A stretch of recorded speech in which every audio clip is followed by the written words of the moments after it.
Sackett Foundation, διοργανώσαμε εδώ τον περασμένο Απρίλιο μια σειρά από δράσεις, εκθέσεις, performances, παρουσιάσεις και συζητήσεις για τους περιορισμούς του σώματος, του χώρου, της ταυτότητας, τους ιδεολογικούς μηχανισμούς που τα οριοθετούν και την έννοια της διαμεσολάβησης. Όλα αυτά αποτελούν το θεματικό κύκλο διαβατήριο παρακαλώ, Passport Please, που ολοκληρώνεται σήμερα με τη Λίντα. Δύο λόγια για τη Λίντα, λοιπόν.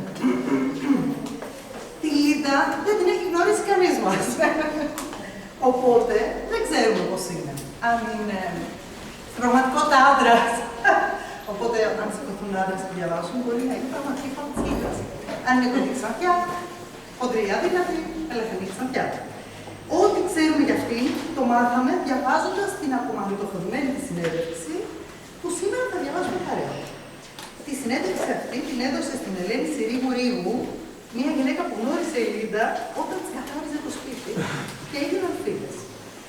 Η Ελένη Συρίγου Ρίγου ήταν εκπαιδευτικός, λέω ήταν γιατί είχε πεθάνει η γυναίκα. Ήταν επίσης, δεν ήταν απλά δασκάλα, ήταν επίσης μέλος του Ευρωπαϊκού Φόρουμ Αριστερών Φεμινιστριών, συγγραφέας, αρθογράφος, που ενδιαφέρονταν ιδιαίτερα για την καταπολέμηση του ρατσισμού και της ξενοφοβίας. Και στο πλαίσιο αυτών των ενδιαφερόντων της, πήρε αυτή τη συνέντευξη από τη Λίντα όταν η Λίντα της ανακοίνωσε ότι φεύγει από την Ελλάδα για πάντα. Το γιατί φεύγει από την Ελλάδα για πάντα θα το μάθουμε και αυτό διαβάζοντας. Και τον Ιούνιο του 2000 η συνέντευξη αυτή δημοσιεύτηκε από τις εκτός ανοιχτά σύνορα και το δίκτυο κοινωνικής υποστήριξης προσφύγων και μεταναστών. Όσα διαβάσουν απόψε, δεν τα έγραψε η Λίντα. Τα είπε. Και μιλώντας, άφησε τους συνειρμούς της να την πάρει σε διάφορες σκέψεις, μεταπηδώντας στο χώρο και στο χρόνο, με απόλυτη φυσικότητα, όπως κάνουν πάντα όταν μιλάμε. Και ενώ βέβαια δεν υπάρχει καμία δραματουργία, δηλαδή δεν είναι υπολόγιση η γυναίκα τι θα πει, μέσα από τα λόγια της ίσως εμφανίζεται μια δομή. Μπορεί κανείς να ακούσει όσα λέει ως απολογία. Απολογία για τη ζωή της. Με διάφορους τρόπους η Λίντα ρωτάει, αν ήσουν στη θέση μου, τι θα έκανες. Απόψε θα μπούμε στη θέση της για λίγο, χωρίς καμία προετοιμασία, πρίμα βίστα, όπως και η δική της ζωή, αθέα πίσω από μια κουτί. Και δύο λόγια για το πρίμα βίστα, σαν οδηγίες για όσους δεν το έχουν ξανακάνει. Το κείμενο βρίσκεται στο τραπέζι πίσω μου. Όποιος θέλει μπορεί να πάει να το διαβάσει. Υπάρχει μικρόφωνο, οπότε δεν χρειάζεται να φωνάζετε. Και υπάρχει κουρτίνα, οπότε δεν χρειάζεται να ντρέπεστε. Επειδή η ανάγνωση είναι πρίμα βίστα, δηλαδή όλοι βλέπουν το κείμενο για πρώτη φορά, έχουμε αφήσει κάποια κενά ανάμεσα στους παραγράφους, ώστε να ξεχωρίσουν οι συλλογισμοί και να μπορείτε να πάρετε μια ανάσα για να μην τρέχετε το κείμενο. Αν μια φράση σας μπερδέψει, μπορούμε να την ξαναδιαβάσουμε. Και να την ξαναδιαβάσουμε με τα νόημα. Γιατί επειδή είναι προφορική καταγραφή, πολλές φορές διαβάζοντας αυτό είναι περίεργο. Και αυτή δηλαδή πρίμα βίστατα είναι. Κάποιες φορές στο κείμενο παρεμβάλλονται παρενθέσεις που αφορούν το πώς έλεγε η Λίντα όσα έλεγε. Γελώντας, κλαίγοντας, φωνάζοντας κτλ. Οι παρενθέσεις αυτές είναι μέρος από μαγνητοφώνησης. Δηλαδή η γυναίκα που της πήρε τη συνέντευξη σημείωσε πώς τα έλεγε. Οπότε, όποιος θέλει μπορεί να τις παραστήσει, να γελάσει εκεί που λέει ότι γελάει, ή απλώς να το διαβάσει ό,τι λέει στην παρένθεση, όπως θέλει ο καθένας. Καθένας διαβάζει όσο θέλει. Αν ο πρώτος ή η πρώτη που θα πάει κάνει κέφι, μπορεί να μας το διαβάσει και όλο. Ή μπορεί να διαβάσει μια φράση και να φύγει. Πραγματικά όσο θέλετε. Στο τραπέζι εκτός από το κείμενο υπάρχει ένας υλοδείκτης, ένα ποτοξάκι λίγο μικρότερο από αυτό, το οποίο όταν διαβάσετε, την ώρα όταν θα θέλετε να φύγετε, να σταματήσετε, το αφήνετε έτσι ώστε ο επόμενος να ξέρει από πού να συνεχίσει. Αυτά και καλή μας ακρόαση.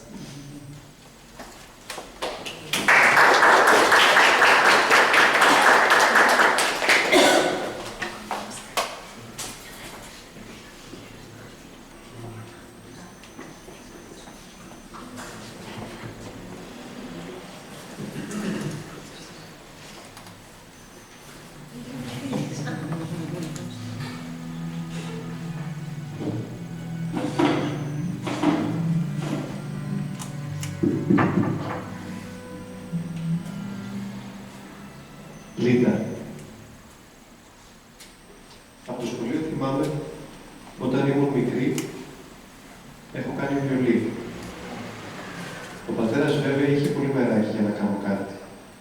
Όμως δεν είχα θέληση. Δηλαδή και σαν άτομο. Δεν έχω ισχυρή θέληση. Δηλαδή θέλω να κάνω αυτό και να το κάνω. Έτσι χαμογελάει. Τι να πω. Βέβαια ήταν και το βιολί. Τότε γεννήθηκε η αδερφή μου και ήμουνα μεγάλη. Ήμουνα 9 χρονών και βοηθούσα λίγο στο σπίτι για να κρατήσω λίγο την αδερφή μου.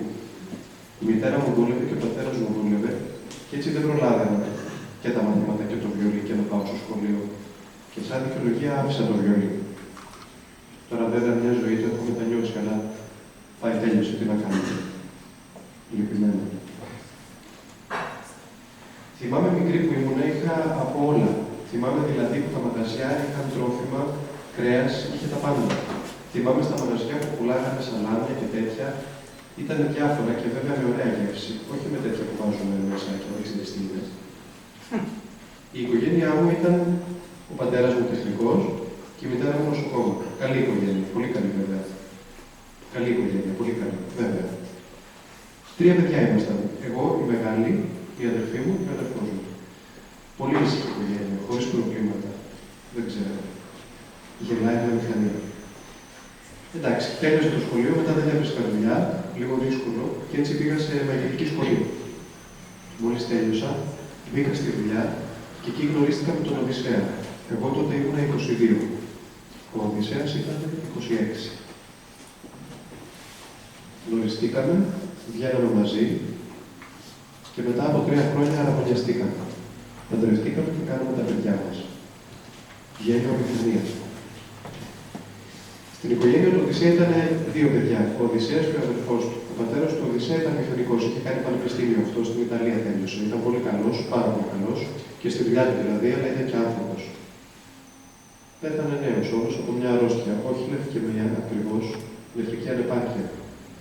Πέθανε όταν ο Οδυσσέας ήταν 13 χρονών. Έπαιρναν βοήθεια από το κράτος επειδή ήταν μόνο η μητέρα του Οδυσσέα που δούλευε. Αυτή ήταν σε ένα εργοστάσιο σαν ήταν στην αποθήκη υπεύθυνη. Αυτή ήταν σε ένα εργοστάσιο σαν ήταν στην αποθήκη υπεύθυνη. Μια αποθήκη που είχε όλα τα εργαλεία που ήταν σε ένα εργοστάσιο. Τα παιδιά ήταν μικρά, 13 ο Οδυσσέας και 14 ήταν ο αδερφός του. Και παίρνανε μια βοήθεια από το κράτος μέχρι που τελειώσαν το σχολείο. Και μετά βέβαια ο Οδυσσέας τέλειωσε μαγειρική σχολή και πήγε σε ένα μαγαζί πολύ καλά.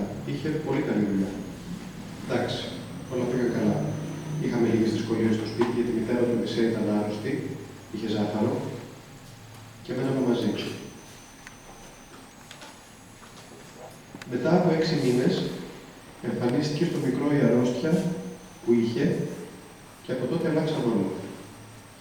Τρεχάμε στα νοσοκομεία, δύσκολα ήταν που είχε αυτή την αρρώστια, τη μεσογειακή ανεμία, και πηγαίναμε συνέχεια στο νοσοκομείο. Εκεί και το αίμα που έπρεπε να το πάει κάθε 2 εβδομάδες το έπαιρνε μια φορά το μήνα.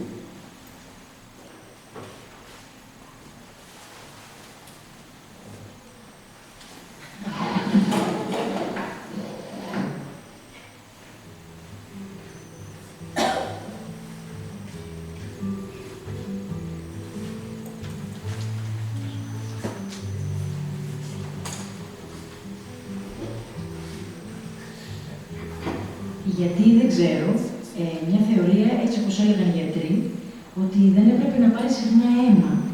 Γιατί τα κύτταρα γίνονται τεμπέλικες και δεν παράγουν αίμα. Αυτή που λέει η Ανούλη, εγώ. Δεν ξέρω τι θεωρίες. Για πρώτη φορά διαβάζουμε σε μια ξένη εφημερίδα, θυμάμαι ότι την έφερε ο άντρας μιας ξαδέρφης του Οδυσσέα. Και λέει ο Οδυσσέας, κοίτα τι έχω διαβάσει. Και έλεγε εκεί για κάτι παιδιά που είχαν μεσογειακή ανεμία στην Ιταλία. Ήταν εποχή που είχε διακοπές και είχε έλλειψη αίματος και μια κοπέλα 25 χρονών, Μαρίνα τη λέγανε, είχε κάνει μεταμόσχευση μυελιού εδώ και 4 χρόνια και ήταν πολύ καλά. Έλεγε να είχα τη δυνατότητα να σας έδινα από το αίμα μου. Και κοίτα, λέει ο Οδυσσέας, γίνεται με μεταμόσχευση μυελιού και αυτά τα παιδιά έχουν τη δυνατότητα να κάνουν κάτι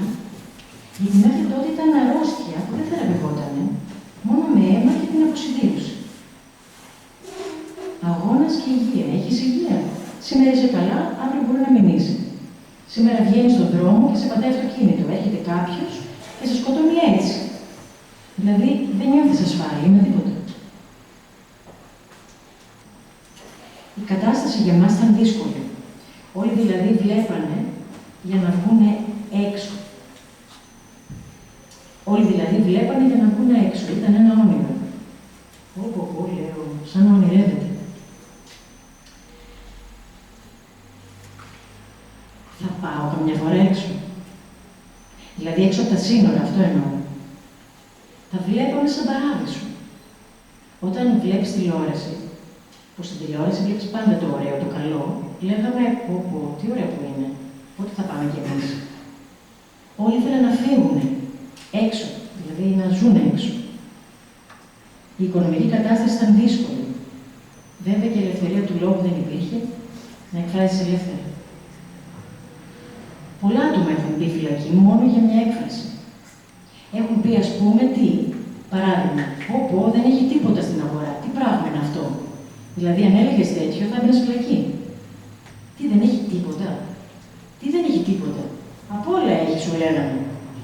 Δηλαδή, κάτι που είναι μαύρο, να το πεις άσπρο, γιατί έτσι λέει η κυβέρνηση, το σύστημα. Τι να πω. Και δηλαδή και να σκέφτεσαι να αποδράσεις. Και πολλοί έχουν αποδράσει. Όχι να αποδράσεις και να σε πιάσουν στα σύνορα πριν αποδράσεις, τότε μπορούσαν να σε καταδικάσουν σε θάνατο. Όμως και η σκέψη, δηλαδή να έλεγε σε μια φίλη, σε ένα φίλο, θέλω να φύγω, θέλω να αποδράσω, μόνο με τη σκέψη θα έμπαινες φυλακή. Βεβαίως, μόνο να μην μάθαιναν τίποτα, γιατί αν μάθαιναν, ήταν έτσι. Ο θείος μου ήταν γιατρός. Ήταν πολύ καλός, με 3 παιδιά. Όμως είχε αρχίσει να μιλάει λίγο. Είχε βγει και έξω, είχε πάει στην Ουγγαρία, περίμενε να πάει στη Γαλλία, μίλαγε τέλεια τη γαλλική γλώσσα και πολλές φορές δούλευε σαν διερμηνέας όταν ερχόντουσαν τουρίστες από τη Γαλλία. Φαίνεται είχε μιλήσει. Δηλαδή, είχε ακούσει πώς ζούσαν, είχε δει. Και αυτός διάβασε πολύ. Φέρανε και Γάλλοι μάλιστα βιβλία, διάφορα βιβλία. Είχε 1-2 φίλους και μιλούσε.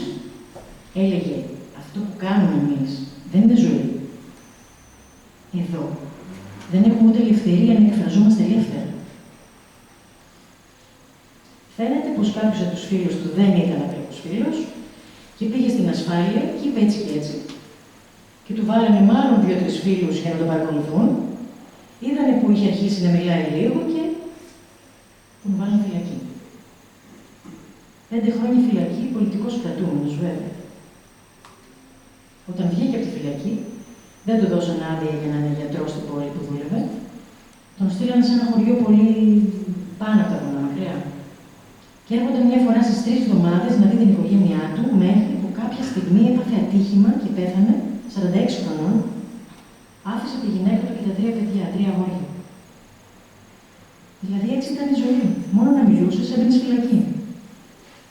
Βέβαια ήσουν ελεύθερος, δεν είχες φόβο να βγεις τη νύχτα. Εντάξει, γιατί όταν υπάρχει δικτατορία, όλοι φοβούνται. Και οι εγκληματίες, όλοι. Δεν είχαμε αυτό το φόβο. Μόνο να μην μιλάγαμε ενάντια στο σύστημα.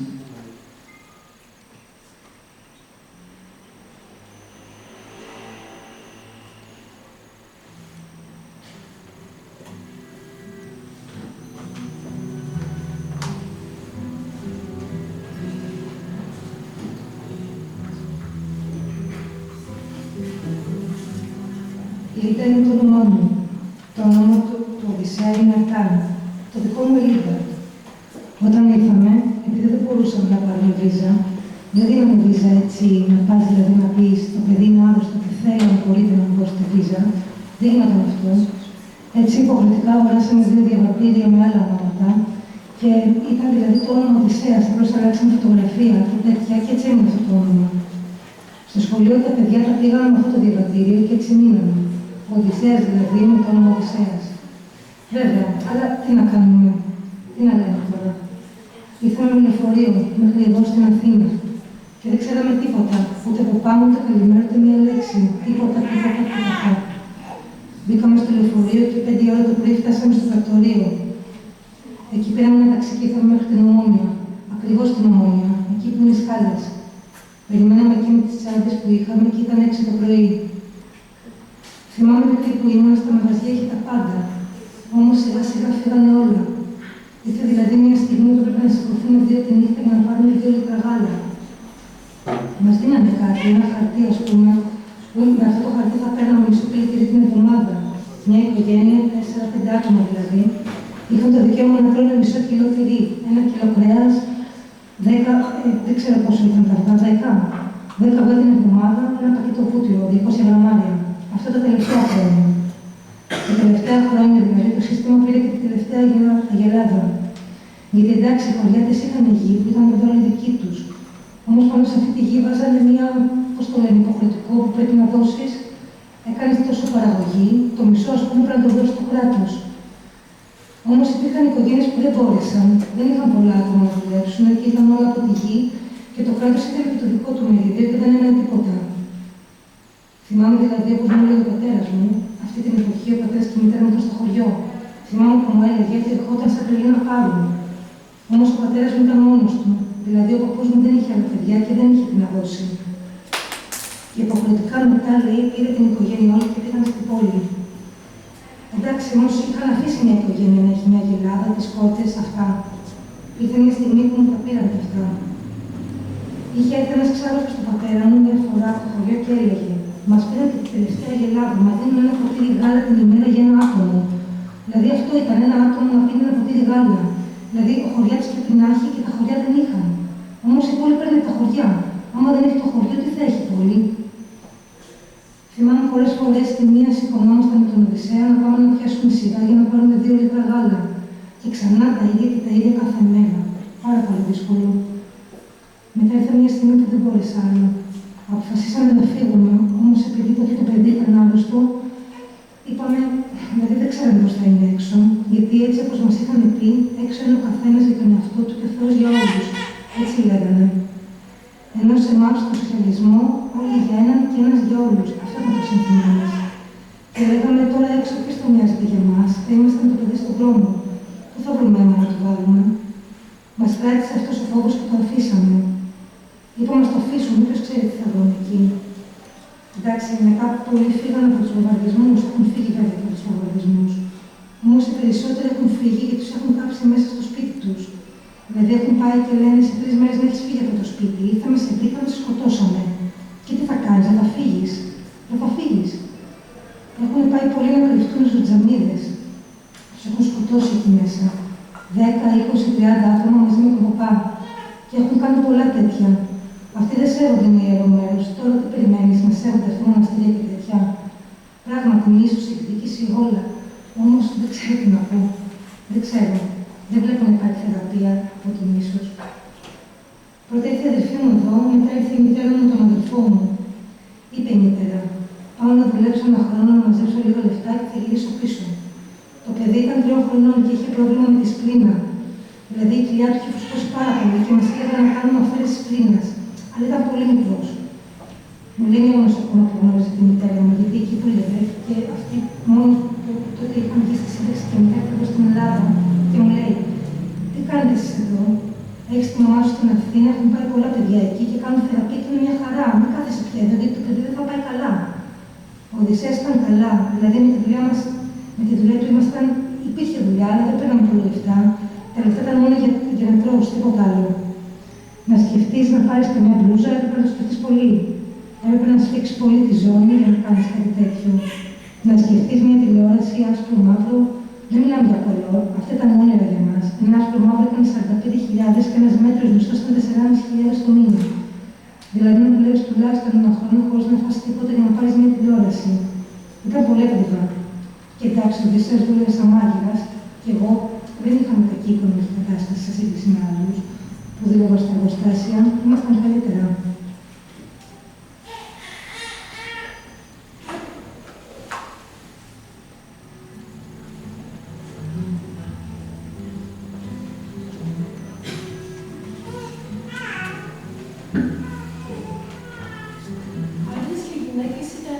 Γιατί είχε γίνει ένα μεγάλος πόλεμος αυτό. Πριν τον πόλεμο η γυναίκα ήταν πολύ, τι να σου πω, Μετά από τον πόλεμο, ο κομμουνισμός είχε πολλά έτσι. Άρχισε με μεγάλο ενθουσιασμό. Φτιάξανε τα εργοστάσια, φτιάξανε σιδηροδρόμους, φτιάξανε γέφυρες. Όλα αυτά με εθελοντική δουλειά, εθελοντική εργασία. Να φτιάξουμε αυτό. Όλα είναι δικά μας. Δηλαδή με αυτό που δεν υπήρχαν πια ιδιοκτήτες και τέτοια, ό,τι γινότανε ήταν του λαού. Αυτά στην αρχή ήταν πολύ ωραία. Όμως ύστερα είδαμε ότι τίποτα δεν ήταν δικό μας και ότι ο μεγάλος ιδιοκτήτης ήταν το κράτος, που μας είχε βάλει δηλαδή σιγά σιγά το μαχαίρι. Το μαχαίρι στο κόκαλο δηλαδή. Έπιασε ο μεγάλος ενθουσιασμός και μετά, άστα. Είχε έρθει ένας Γερμανός, είχε ένα εργοστάσιο, είχε τρελαθεί με τους ανθρώπους, ούτε δουλεύανε, ούτε το κράτος μοιζόταν για τίποτα και λέει: ξέρετε εσείς, κάνετε πώς δουλεύετε και το κράτος κάνει πως σας πληρώνει, κάτι τέτοιο. Στα Βόρεια ισότητα δεν υπήρχε καθόλου. Η γυναίκα, μια οικογένεια μπορεί να είχε και 2 νύχτες. Περιμένανε να στρώσουν το τραπέζι. Τρώγανε οι άντρες, αυτές μέναν πίσω. Και μετά έφευγαν οι άντρες και τρώγανε ό,τι είχε απομείνει. Υπήρχε η βεντέτα. Ήταν μεγάλο πράγμα αυτό. Και αν μια οικογένεια έχει βεντέτα, ο άντρας δεν μπορούσε. Καθόταν όλη μέρα στο σπίτι και πήγαιναν οι γυναίκες και πήγαιναν. Γιατί αν θα έβγαινε ο άντρας, θα τη σκότωναν βέβαια. Και τα αγόρια, γιατί η βεντέτα δεν είχε όρια, ό,τι υπήρχε από αγόρια και μικρά να ήταν, θα σκότωναν. Η βεντέτα ήταν πολύ μεγάλη.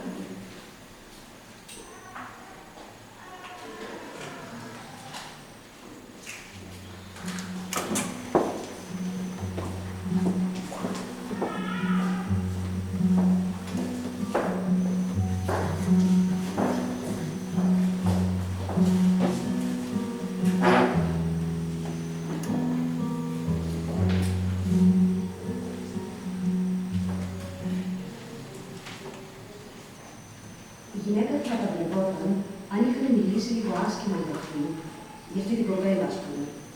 Όταν παντρευόταν, είχε μέσα στην πρίκα της το φυσέκι. Το έβαζε ο πατέρας της στο φυσέκι στην πρίκα. Αυτό σημαίνει ότι αν αυτή η γυναίκα μετά το γάμο έκανε καμία τροφή, ο άντρας της με αυτό το φυσέκι θα τη σκότωνε. Δεν μπορούσε να σηκωθεί ο πατέρας της και να πει: εσύ σκότωσες την κόρη μου, τώρα αρχίζουμε βεντέτα. Αυτός ήταν καθαρός και μπροστά στην οικογένεια της γυναίκας, επειδή όταν παντρεύτηκε είχε το φυσέκι μέσα στην πρίκα. Αν μια κοπέλα έκανε κάτι, τότε που οι κοπέλες στα Βόρεια κάνανε αγώνα εναντίον της βεντέτας, πολλοί, οι φανατικοί, τους πιάνανε και τους κόβανε τα μαλλιά. Έτσι, δείχνει το κεφάλι της. Μα πολύ άσχημα, αυτό ήταν μεγάλη τροφή. Να, ήταν μια γυναίκα έτσι με τα μαλλιά κομμένα σαν ένα αγόρι. Ήταν μεγάλη τροφή. Και μετά η μεγαλύτερη τροφή ήταν να έχεις φυσέκι στην πρίκα. Και αν κάποιος είχε βεντέτα με κάποιον, τον περίμενε να τον σκοτώσει. Έβαζε ενέδρα για να τον σκοτώσει. Και τον σκότωνε. Έπρεπε να τον σκοτώσει σε ουδέτερο χώρο, όχι σε ένα χώρο που να ανήκει σε αυτό το χωριό, γιατί αν τον σκότωνε σε ένα μέρος που άνοιγε στο χωριό που περπάταγε αυτός ο άνθρωπος, όλο το χωριό θα μπαίνει στη βεντέτα με τον άνθρωπο που τον σκότωσε. Έπρεπε οπωσδήποτε να τον σκοτώσει σε ουδέτερο μέρος. Δεν μπορούσε αυτός να πάει από μακριά και να πει: α, τον σκότωσε. Όχι βέβαια. Έπρεπε να πάει εκεί, να τον δει, να του γυρίσει το κεφάλι ψηλά, να πρέπει τον ουρανό δηλαδή. Να φύγει και μετά να στείλει κάποιον στην οικογένεια αυτού που είχε σκοτωθεί, του σκοτωμένου δηλαδή, να πει ότι τον σκότωσε και να πάνε να πάρουν το σωρό, το πτώμα. Πολλά τέτοια πράγματα που κάνουν εντύπωση. Ο θείος του Οδυσσέα ήταν αντάρτης. Ήταν αντάρτης στον πόλεμο. Ήταν από πλούσια οικογένεια. Ο παππούς του Οδυσσέα, που τους πουλήσανε ένα οικόπεδο τώρα και πήραμε πολλά λεφτά, παρόλο που δεν μπορούσαμε να τα κρατήσουμε βέβαια, είχε πολλά οικόπεδα, είχε πολλά σπίτια. Ζούσανε πολύ καλά. Δηλαδή την εποχή της κατοχής, αυτό ήταν σαν επιχειρηματίας. Είχε πολλά λεφτά, κινήτα και τέτοια. Όμως αυτός πήγε στον πόλεμο. Βγήκε αντάρτης και σκοτώθηκε στα Βόρεια. Εκεί είχαν πάει να πολεμήσουν και σκοτώθηκε. Αυτός ήταν ο θείος του, δηλαδή ο αδερφός της μητέρας του Οδυσσέα. Ενώ ο άλλος θείος του, ο αδερφός του πατέρα του Οδυσσέα, σκοτώθηκε σε ένα από αυτά, πώς τα λένε, συγκέντρωση. Όχι στο Auschwitz, σε ένα άλλο.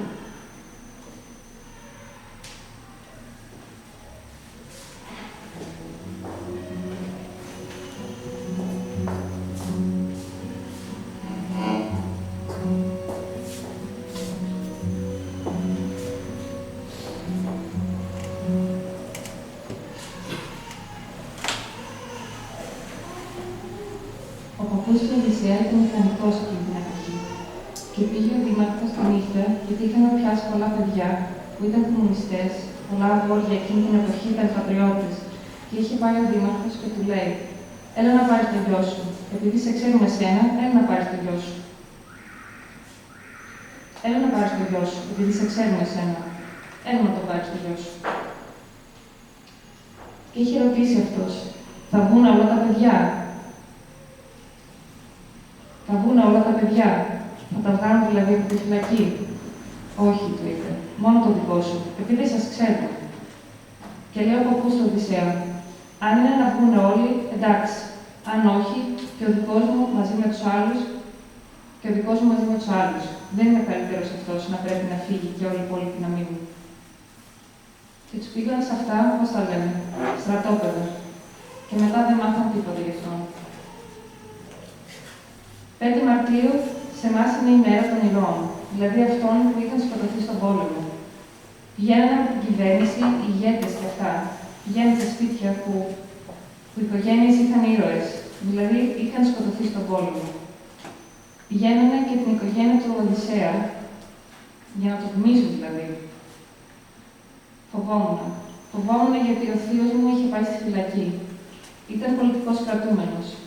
Εγώ ήθελα να πάω στο πανεπιστήμιο, όμως επειδή ο θείος μου είχε κάνει φυλακή δεν μπόρεσα, γιατί πάντα όταν θα πηγαίνω στο πανεπιστήμιο έπρεπε να γράψουμε μια βιογραφία της οικογένειας. Και βέβαια δεν μπορούσες να κρύψεις στοιχεία και τέτοια.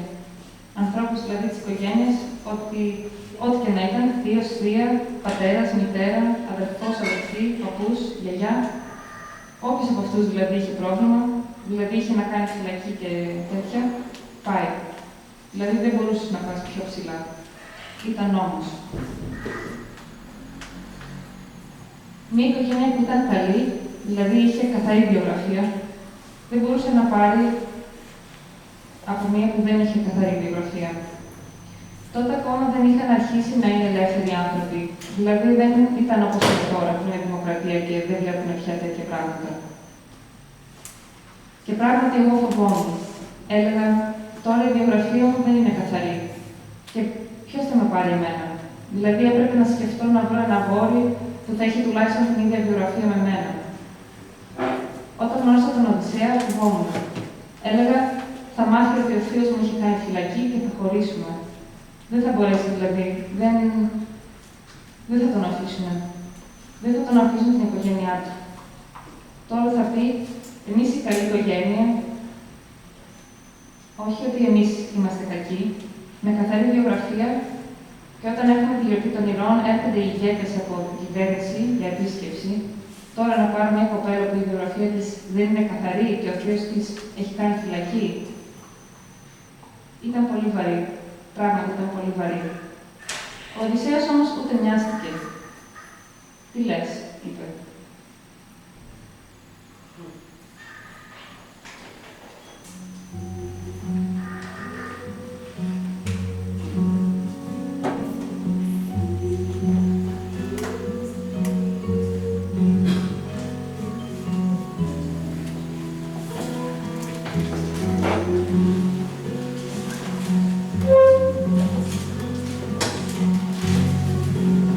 Βέβαια, από τότε είχε αρχίσει οι άνθρωποι, αρχίσαν να σκέφτονται πιο ελεύθερα και νόμιζαν ότι θα κάνουν μια αλλαγή.